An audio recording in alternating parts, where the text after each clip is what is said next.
Good afternoon, everyone.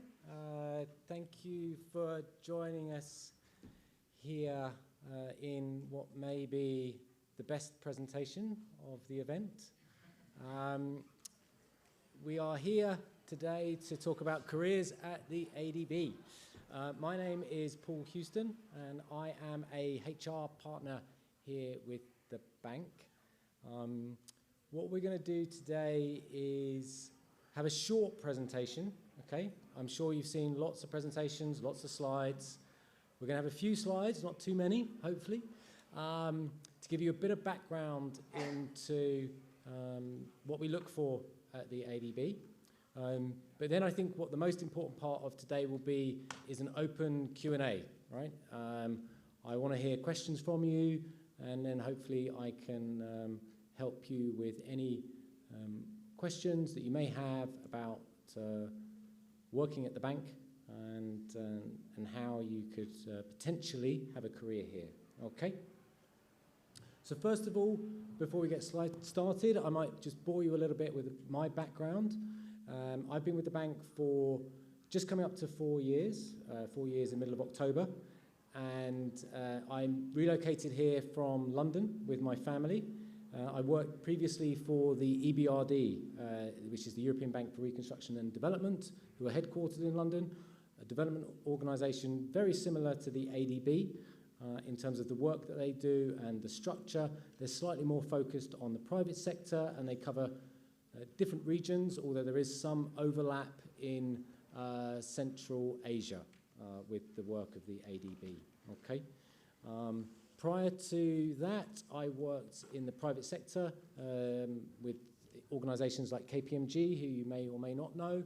And, you know, I always wanted to work in development finance, actually. And my career was not going on that track. And I did politics as a degree, and politics and international relations at university. And then found myself in a completely different career, although working in HR, and the opportunity came up when I was in London to work for the EBRD many years after I'd finished my degree, and it was the best move that I made. I really found, you know, working for an organisation with purpose, what I was looking for. So I got to do my sort of technical core competence, which was HR, but also working for an organisation that was mandate based and focused on development, okay? So that's a boring bit about me. Let's get to the important part. So you've been here, I think, probably for a couple of days, so you know a little bit about the organisation already, so I'm not going to go into too much detail.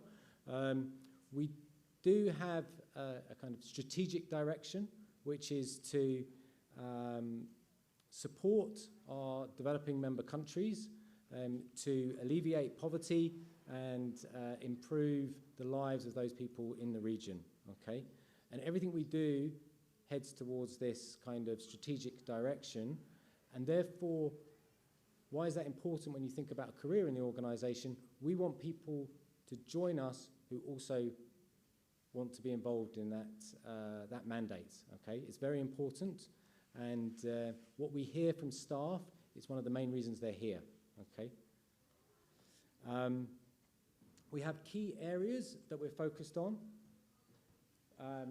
So climate continues to be extremely important. We're working more with the private sector. There's more that we can do. And cooperation in the region.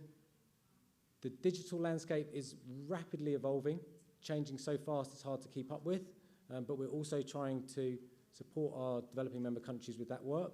And then resilience, be it food, energy, those are also all important factors. Now, again, when we look to recruit people, these are our focus areas, and therefore we're looking to recruit people who've got skills and experience in these areas, okay? But there are more direct, linear areas of expertise that we want, okay? I'm not going to read them all up here, but why are these important? Hopefully you can see something in there that you can bring to the table, okay? You may be a climate specialist, but you may be a lawyer. You may be a HR professional. You may work in IT. Right? We need all of these skills in order to deliver our mandate, and therefore there's something there for everyone, and we're looking for these skills and experiences. So you've touched on a bit of the organisation, walking around, attending events, but let me give you some facts. We've got about 4,000 staff. The majority are here in HQ, and then we have offices across the region, okay?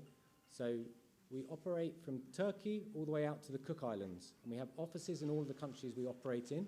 Some are large, some are very small, and we have local staff in those offices and international staff in those offices.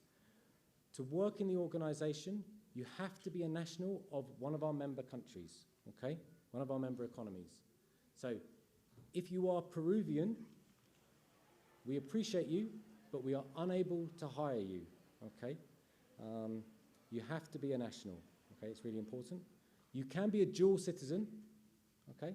So you can be Peruvian and Filipino. That's fine, right? But you need to be a holder of a passport for one of our member economies.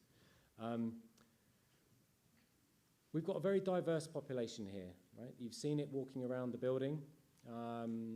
And the diversity comes not just in nationalities, but in experiences and educational backgrounds. But you know, we have a highly educated population. We've got some of the best people in the world, best in their fields, working in areas to support our developing member countries. And you should expect, if you want a career here, that you will sort of come from that sort of educational background. We have a minimum of a degree if you're applying for a position, a bachelor's degree, but in reality, we see lots of our staff have got masters and PhDs as well, okay?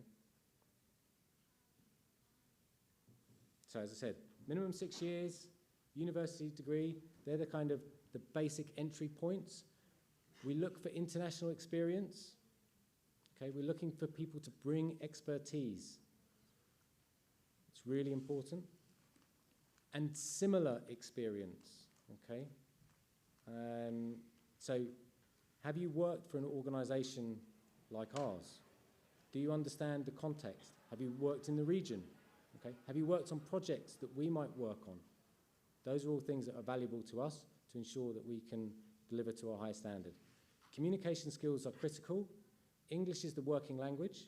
Of course, we operate in countries with many, many different languages. I think the Philippines, I don't know how many languages are in the Philippines alone, but English is the language. That means you not only need to be able to speak, you need to be able to write and read, of course, in order to work here, all right? How that looks in the future, we don't know, right? I've seen recently that we've now got live translations going on, so maybe the future will be different, but certainly at the moment, that's what we're looking for. And then leadership skills are important. So we don't necessarily mean that you have to have been a manager of people. That's not what leadership skills are about. It's about taking control of a situation, communicating effectively, providing solutions, innovation. All of these things summarize what we look for in leadership, and that's what we're looking for when we recruit people. When we recruit, so if I talk you through the process that we run through, because I think this would be interesting for you, okay? We advertise our vacancies on our careers page, okay? If you see a position that you're interested in, there'll be a detailed job description. It will summarize what the role is, the accountabilities, and it will summarize what we're looking for in terms of technical skills and experience, okay? You would need to apply for the position through our careers page, submitting a CV, a cover letter if you wish, and answering some questions that are job related, okay? I would urge you to take all elements of the application process seriously, okay? We ask those questions because they're important for us when we're selecting people. We get a lot of applicants for our positions, okay? It is a very competitive landscape out there, as I'm sure you imagine. That means make sure when you apply you really highlight the skills and experiences that are relevant for the position, okay? Once we've received the applications, we review all of the applications, and then we create a shortlist of applicants. The numbers are not specified, it depends, okay? But typically, you're looking at between 5 to 15 people might be shortlisted for a position. And depending on what we do then, we may have a screening process which can either involve a brief telephone conversation with the hiring department or an asynchronous video interview. That is where you are invited by the HR team to complete a video response to standardized questions, okay? It's a tool that is commonly used throughout the world. We use a tool called HireView. There are other providers out there, but you can look it up. I would urge you, if you get to that point, to practice before you participate, okay? Make sure that your on-screen presence, even in that asynchronous video, even though you're not talking to anyone, is good, right? Because we look for good communication skills. It's really important. If you get through that stage, we'll invite you to a face-to-face interview. When I say face-to-face, that means it's likely to be online, okay, because we have candidates all over the world. Our hiring teams are also not necessarily all here in HQ. They can be in resident missions or traveling, seeing clients. So we typically carry out the interviews over Teams, okay? The interview structure is generally a presentation which lasts for 10 minutes and is relevant to the position that you're interviewing for, okay? And then there's a range of technical and competency-based questions. We are looking for people to give examples of the experiences that they have. So we're not looking for you to say, yes, I can do that. We're looking for you to say, yes, I can do that, and here's an example of how I did it. That helps us to assess your skills and experience, okay? Up on the screen, we've got the sort of the technical side of things that we look for and the behavioral core competencies that we look for in candidates. And we assess across that in order to make our decisions and recommendations. There can sometimes be further interview stages with heads of department. It just depends on the individual position, okay? So hopefully that gives you a quick summary of the selection process. If you get to the point of being offered, okay, we like to feel that we have a comprehensive and excellent compensation and benefits package. Our salaries are benchmarked against the local markets and the international market for international positions, okay? And then, depending on the position and depending on eligibility criteria, you will be offered a package. So if you're coming into an international position and you're located in another country, we would relocate you, okay? We would support with the relocation. As you might expect, we have leave, we offer really, I think, leading remote working benefits, okay? So for staff here, you can work for 2 months, or 44 days, I should say, to be precise, outside of the duty station. So if your duty station was HQ, i.e. Manila, you could work in, as long as it's a member economy, you could work in Australia or Japan or the UK or America for 44 days of the year, on top of your annual leave, okay? The benefits that we offer include a range of insurances that you might expect, medical, life, etc. We have a rental allowance for international staff, okay, subject to eligibility. We also support with your travel back to your home country once a year.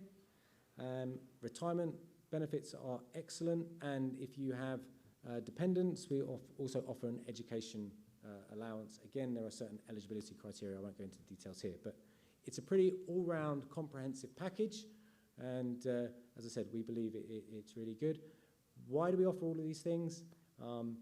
We want our staff to be focused on the work that they're doing and delivering for our developing member countries, right? So we don't want them to have to worry about medical, housing, those sorts of things. Going back to see their families once a year, we feel is important. So all of these things, we hope, provide the right environment that we provide in terms of our value proposition to our staff, and there's the return sort of work that we receive in terms of delivery. Okay? Manila, you're all here, so I won't go into too much detail on it. But there's a picture of the HQ, which we're in now. Just a few pictures. Of course, you've experienced the building a little bit. There's some elements that you may or may not have seen. It's a really fantastic facility. We also have, alongside the sort of catering aspects and these fantastic presentation facilities that we have here, there's a basketball court, there's a gym, there's squash courts. It's a secure, safe environment, and it's spacious. I mean, it's very, very busy right now with all of you here, but it's a spacious environment, and it's a really great place to work and collaborate with colleagues. We've been doing some enhancements since I've been here. Some of these rooms have been refurbished, and they're working through a refurbishment of the whole building to modernise all of the building and the office space that we all work in. So it's a really great environment to be. I'm just going to run through a couple of our entry-level programs for you. They may not be relevant to you. I'm not going to predict your ages, but I've got my own grey hairs, so I know my own age, and I'm not eligible for some of these programs, but they may be eligible for some of you. So we have a young professionals program. This is currently being advertised, actually. So if you or you know anyone who might be interested in this program, it is open to applicants now. It closes, I think, in the first or second week of October for applicants. It's a fantastic program. There are the conditions there on the screen, which I won't read through. What I will say is that it's a rotational program. It's highly competitive.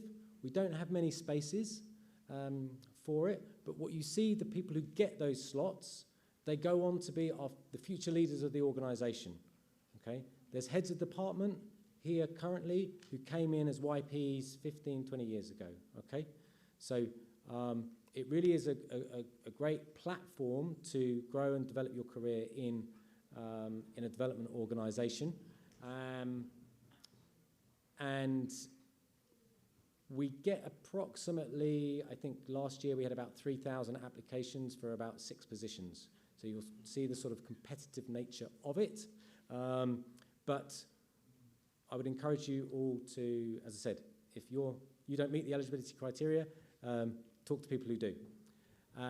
The other kind of good entry point for people is the internship program. This is really an experiential program, okay? It's to give people the opportunity to get a taste and some real-world experience, but there isn't a job at the end of it, okay? It's for people who are currently in education and they want to come and do a project. They work in a team, they get a mentor, and they deliver a 2-month project. Fantastic experience, and it gives people the opportunity to see the inside of the organisation before they apply, okay? And also, importantly, build networks and contacts. So that is the end of my spiel. As I said at the beginning, the important part is to hear from you and for me to answer questions you might have about your interest, hopefully still after my presentation, in a career in the bank. So don't be shy. I've got 2 people leaving. They don't want to create. So who, you got a question? Yeah. I don't know if the mics, hopefully the mics are working. I'm non-sovereign and I have my own company. I'm not applying for any positions here. Okay. I'm just asking on behalf of an Indonesian Dean's Lister in LaSalle. He's been asking me for assistance in internship, but by December he graduates, so he needs 2 months. So he's not in a masteral program, but he's 22, and he's really good. I can see how I checked his CV. I don't know what to tell him. Okay. To enroll in a masteral degree after he graduates from LaSalle. Should he enroll in a master's degree? Is that the question? Because he is already, by December, he should be graduating as a Dean's Lister. Yeah. Finance. Yeah. 22 years old only. So how do I tell him? Get a master's degree and then apply for internship. If he's looking for an internship, but as I said, the internship is, you have to be, there's certain criteria for the internship, okay? So you have to be enrolled in a course, okay? So master's or PhD course, you have to be enrolled. And then it's a 2-month program where you apply. So we advertise the internships, okay? So if the individual you mentioned is interested, the internships are advertised twice a year, and there's typically around 15 internships advertised both times, so about 30 in total per year. That can change, but that's an approximation, okay? And they're in particular teams. They're asking for particular skills and experience, okay? So they're not general as such. Finance is, but you might see economics, types of educational background that people are interested in, and it's competitive, right? So you apply and are then selected by the teams for those internships. Whether he should do a master's is a more complicated question, right? I mean, it's not. I don't want to say that he should do a master's and therefore he gets an internship here. I mean, it's kind of a choice for him to make, or her, if it's a woman. Well, I recommended to him that he just get the internship in a local bank, after which he can go for a master's degree in heritage law in the University of Geneva. Okay. That's it. Okay, all right. I like the opportunities as well here. I could tell him that's another path. It definitely is. Thank you so much. Okay, no problem. Thank you. Any other questions? Don't be shy. Oh, yeah. Hi. Just curious, I know that there's the headquarters here, but there's also other offices or mission offices around the region. Yep. Curious what typically the difference between the roles in HQ versus other places are, if there's, what the differences are. That is, there are some similarities, and there are also some unique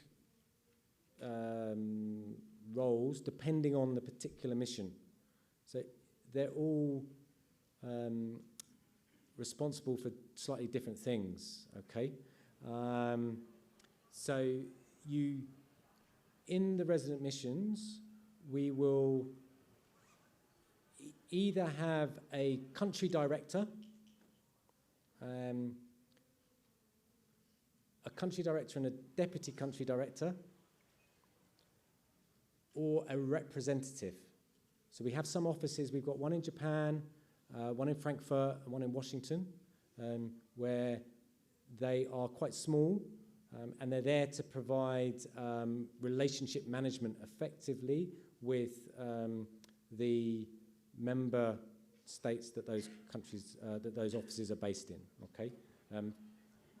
The Washington office covers the US and Canada, and the Frankfurt office covers all of the EU members, okay? And the Tokyo office covers Japan, of course, an important shareholder and the joint largest shareholder of the bank. The country offices where we have operations, you can find a variety of roles, okay? We have the sort of the country director, the deputy country director, they really run the office effectively. They run the relationships with the government, which is important, and the ministries, whatever they may be, okay? And they support project delivery, okay? And then we have sometimes portfolio management, a country operations head, effectively, and then we often have local staff. The offices vary in size, as you might imagine, okay? So we have, I mentioned the Cook Islands out in the Pacific, is not a very large place, very beautiful place. I haven't been there, but we have 2 staff, okay? And our Pacific Islands, we have 2 staff in each island. If you go to Delhi, it's a very big office, right? There's a lot going on, and so there's a lot more jobs, basically. The international positions, apart from those ones that I've mentioned, the country directors, the country heads, are actually all positions that are recruited into Manila. And then the staff are outposted, okay? And it depends really on the needs of those countries, what roles are outposted. But you typically see procurement roles, so the department that runs all of this event, so there's procurement people go out, because of course there are complicated procurements going on. If we're, you know, I don't know, building a dam in somewhere, you know, these are big projects, and we have other people go out as well. Okay, sometimes lawyers, sometimes operations staff. It really depends. Does that answer? Yeah, good. Okay, who's next? Yep. Good afternoon. Hi. May I ask how long usually is your recruitment process? Oh, I was hoping no one was going to ask that. It is known to be a bit long. It's known to be a bit long.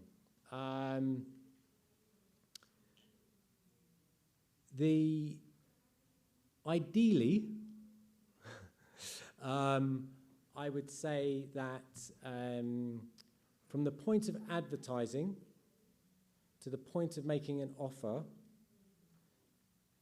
should be around 3 months, 4 months, okay? Because of those stages, if we make someone an offer, we also do background checks before we make an offer, okay, which takes some time. So there's approvals, so it's not just the point of, you know, you don't do an interview, we don't call you the next day and say, you've got the job, start on Monday. There's some other steps, so it can take a little bit of time, okay? Something I should have mentioned is that, but I've mentioned the competitive nature of the recruitment process, and that is very true. What I would say to people, and I do say to people, is please be persistent if you want a career here. There are many, many people in this organisation who failed at the first attempt and sometimes the second attempt to get in. Don't give up. Keep on trying, okay? The other thing to consider, which is also a well-trodden path, in HR we don't have responsibility for it actually, but is the consultant route, okay? We hire consultants, individual consultants, to come in and support teams. And it is, or can happen, that those consultants come in, they do some work, and as you might expect, if they do a good job and they like it and those sorts of things, if they apply for a position, they have a competitive advantage, right, over other applicants because they know the organisation, the team, the work, they've got experience doing the job potentially, so they have competitive advantage. So it doesn't suit everyone, it's not practical for everyone, but it can be a way of finding a position and career in the organisation.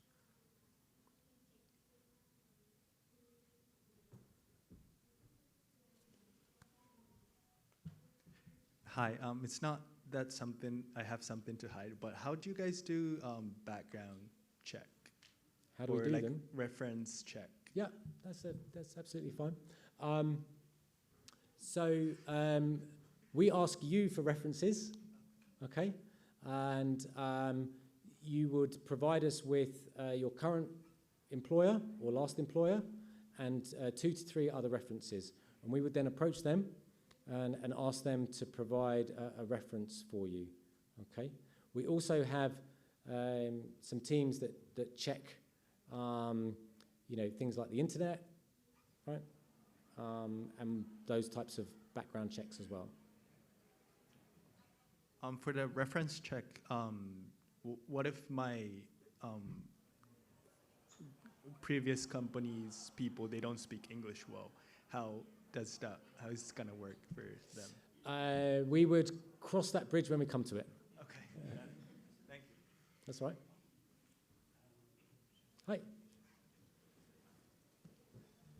Hello, I just have a question for the Young Professionals program. Is Sure. this an annual program that Yes. you run? And is it always around this time of the year? It is. All right, thank you. Yep.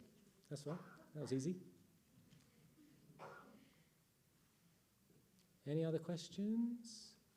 Oh, your hand was first, and then I'll come to you. Yeah, please, on the mic so everyone can hear.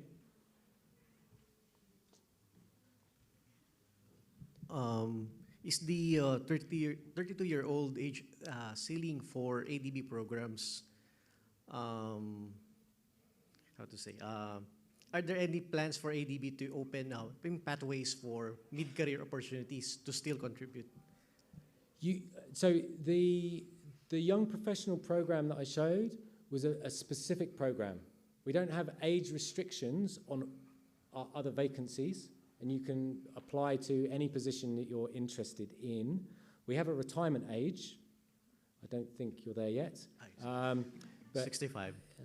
You're 65. Well, you're looking good for it. But yeah, we have a retirement age. But the positions are not age restricted. It's just the young professionals program that I put up. That particular program has that limitation on it. 32-year-old.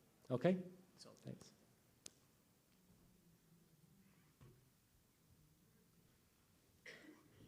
Hi. As Hello. a follow-up to the question earlier about the background checks, Yep. Is it mandatory to provide you the information of our current employer? Is it part of the mandatory background person that we provide you? Yep. Okay.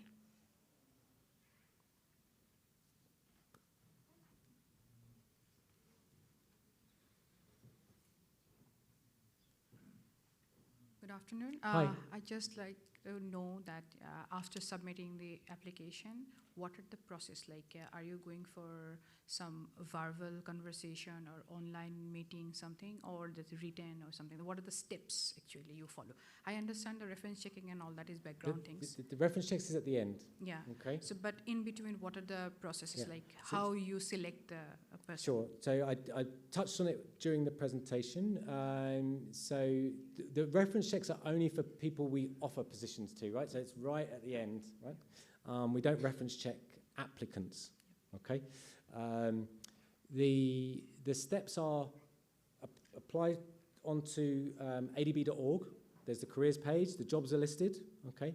Just to let you know as well, maybe I should have said perhaps, we only advertise vacancies typically for 2 weeks, okay? Sometimes they can get extended, okay? Or sometimes if we're unsuccessful, we can re-advertise, but generally they're advertised for 2 weeks, all right? You submit your application and we then review the application, okay? We do not, while we would like to, and I appreciate it can be frustrating, we do not respond to individual applications. Okay. There is no non-shortlisted or something, right? Like You'll be updated. It will be updated in the system that you haven't been shortlisted. But it can take a little bit of time for that to happen. But it will be updated in the system, or it should be updated in the system that you haven't been shortlisted for the position. We get circa 50 to 60,000 applications per year. Okay, so it's not possible for us as a small team to respond to everyone, right? We would love to, but it's just not really physically possible for us to do that. So the system will be updated to say if you haven't been shortlisted. There are some stages, right? And we refer applicants to the hiring team to review, okay? And then they review the applications, and they'll look at CV, the responses to the questions that are on there, on the application form, and any cover letter that you may or may not have submitted, okay? Does that answer the question? Yeah, that's Yeah? Thank you. Great. Yeah. Back for more? Yeah, I forgot to ask earlier. This is about the requirements for the applicant. There was a requirement that one should have an international experience. Yeah. And so with that international experience, does it mean that it should be a work experience where there is an employer-employee relationship, or it's an actual experience working outside the home country, either for training, for business trips, or any experience that are really for professional development? Yeah. Thanks. So, I think the international experience is important because what we're looking for is the best people to come and bring expertise, okay? We try not to define it specifically, right? Because there can be different circumstances that we look at where we feel that experience is valuable. So we try not to be, it has to be this, or it has to be, it has to be X, has to be Y. We try not to do that. It's more about looking at the overall experience that somebody has. International experience is extremely important, okay? And we look for that, for those international positions that we advertise, okay? And you can expect that if you're applying for one of those positions, you're going to be up against candidates who have international experience around the world.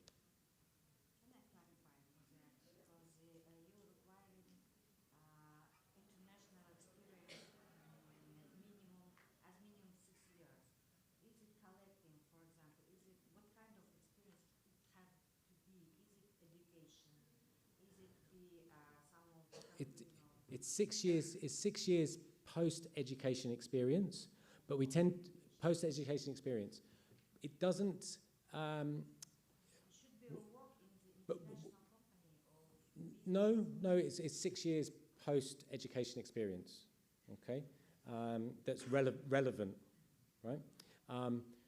One thing that is just to clarify is on PhDs. So it tends to be post-masters experience. We tend to count PhD experience because it can be quite long and actually is more akin to working experience rather than a master's, which is purely attending lectures and things like that. So PhD experience tends to be valued because it's research based. Yeah. No, I understand.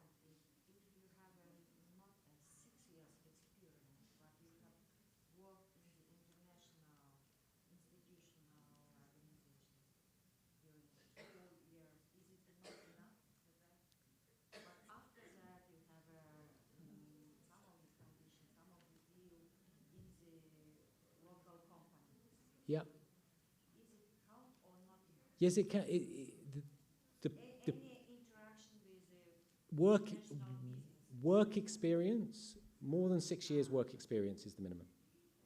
That's okay.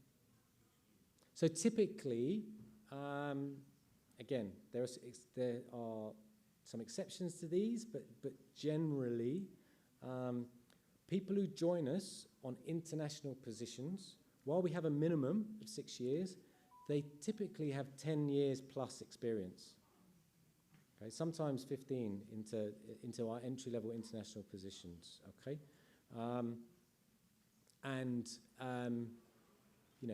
that experience can be quite broad. Okay. Yeah. Sir, good afternoon. Related to her question, It's a little confusing because, like, some Filipinos do take their master's degrees in Spain. Okay. So that's, after that, they come back and then take specialization again in Europe. So in Spain, or like in Europe, West Europe, they would define that as, like in Italy, as a doctoressa. You are called doctoressa, a graduate of the university of 4 years. But because you have specialized training, and for the Treaty of Bologna, which defines the validity of your qualification as valid, it's not exactly a PhD in the United States definition.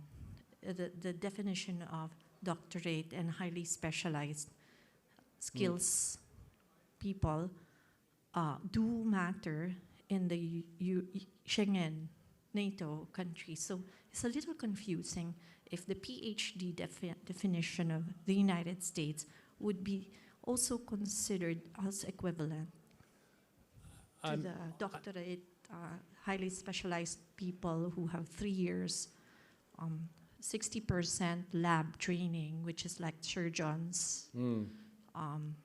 Yeah, which is where I would fall under, not doctor, but lab, like MacGyver, like people who put things together, electricians. Yeah. So, sir, may I just get a clarification if the European standard and the United States standard of a PhD can be harmonized so that it's also not confusing for people who invest enormous amounts in education? Yeah. So I'm not an expert in degree classification, unfortunately, but you know, we would look at individuals on a case-by-case basis if we think that there's some confusion. But broadly, I think believe we've got it clear in terms of a master's and a doctorate and the difference, right? So typically people go on to postdoctorate studies at universities, and those research type PhDs are looked at particularly by certain departments. So we have a department called Economic Research and Development Impact, ERDI, okay? They've got economists, most of them are PhDs, they're researchers, and they do macro and micro economic research, look at lots of data sets and those sorts of things. People going into that team have got PhD backgrounds, and we tend to look at that. In terms of the specifics around Italy and the points you've made, I think we'd have to look at that on a case-by-case basis. Yeah. So I have a little bit of divergent strategic question. Yeah. Especially for young professionals, right? I believe it's 3 years. Some of the skills, especially on the quantum large language models, actually it's fresh graduates who are coming out. You don't have experience in the industry as much, although people use those words quite blatantly. But fact of the matter is, many universities don't even have in their courses, and there are a select few, and some of them are pretty fresh, right? So I just wanted to know from your experience of the candidates' profiles that you get, how easy it is to, because everybody wants, especially in your industry, I would assume the large language models has a big role to play with the huge amount of information that you work with in the different sectoral office. And I heard from different sessions, people were talking about digital sector, blockchain, so on and so forth. Yeah. And I'm curious on this. Thank you. Okay. So just to, before we start, right, I'm not an expert in LLMs and those sorts of things. But what I would say is the ADB, like many organizations, is on a bit of a journey, right, when it comes to artificial intelligence, data science, machine learning, large language models, right? We believe we're actually ahead of many organizations on it, right?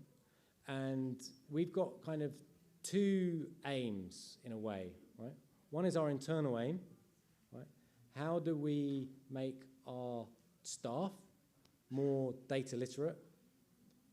How do we equip them with the tools, right, that they can be more efficient and deliver better? And then the other side is, you know, how do we support our DMCs with this stuff, right, as well, right? And you may have heard some of those things. I look after a number of different client groups here, and I recruit for the IT department, okay? So I'm currently recruiting for AI engineers, right? Product managers, data engineering, those types of things, right? So, you know, and that's just one particular area. Then we have other teams that are also looking, and I just mentioned economic research and development impact, right? They look at huge data sets, right? Huge data sets. And there's certainly the opportunity to utilize the new technology to do that. From a recruitment perspective, therefore, people and candidates with skills and experience in those areas is really important. I think globally, what we're seeing is that, to your point, I think, the people with real core skills in that area and expertise, very thin, right? Very thin. There's not many of them, right? There was an article 2 weeks ago in the Financial Times, I don't know if any of you read it. There is a hedge fund, right, offering an intern $35,000 a month, right? That's quite a lot of money, right, for an intern, right? And you're seeing the head of Facebook, right, Mark Zuckerberg, offering $100 million packages to poach people from other organizations. We are not in that space, I'm afraid, and we are unlikely to be in that space, right? What we typically see with new technology from a recruitment perspective is that when it's pure supply and demand, right? Many years ago, people with C++ skills, you couldn't find them anywhere, right?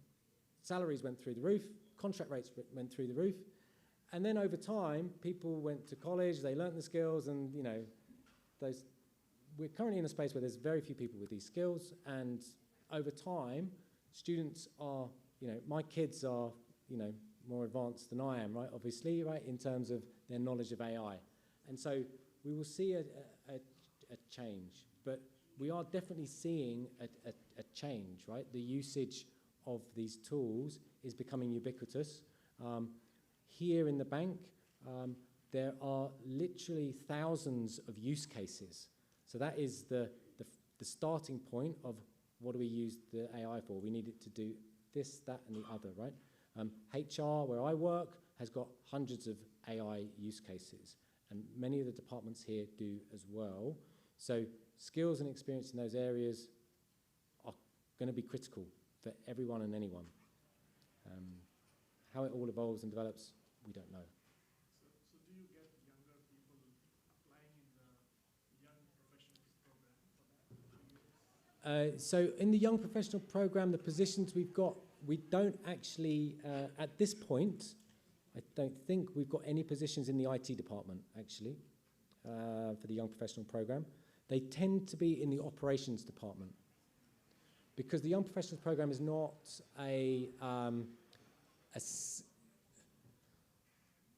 it's not a vertical, right? We're looking more for horizontal. We're looking for future leaders of the organization. They come in and they rotate, okay? Their backgrounds are obviously linked to the work of the organization, right? So you probably wouldn't see a graphic designer coming into it, right? They're going to be economics backgrounds, finance backgrounds, okay? Those types of backgrounds, okay? They tend to be experienced as well, right?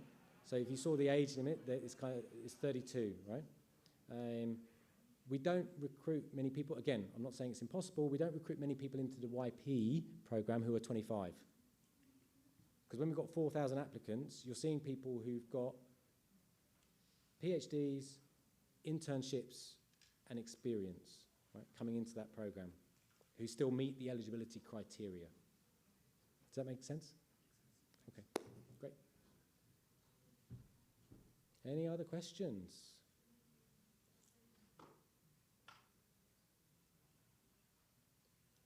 Silence. Oh, one at the back. Phew. Sorry I came in late, but I don't know if there's a presentation on the diversity, equity, and inclusion in the workplace, like demographics of the workforce in a nutshell, like in terms of sex or persons with disabilities that are employed. Yeah. Sorry, I missed. You're looking for demographics of the population? Yes, if it's possible. I mean, I don't know if it's part of the slide because we don't put up pure demographics. I mean, we have about 4,000 employees. Okay, of those employees, about 1,400 are international staff. Okay, which is quite a large number of international staff. So I don't know. I don't have the exact details of, but you know, here in HQ we have a large population of Filipino staff who are on local contracts. Likewise in Delhi we have a lot of Indian staff on local contracts, etc. So they're considered local staff. So we've got 1,400 on international contracts, who could also be Indian and Filipino, by the way, but they're on the international level position. We've got about 1,400 of those. But other than that, I don't have the breakdown of nationalities, I'm afraid.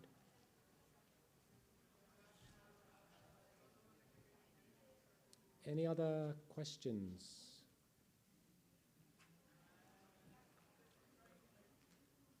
Okay. Going. Gone. Thank you very much.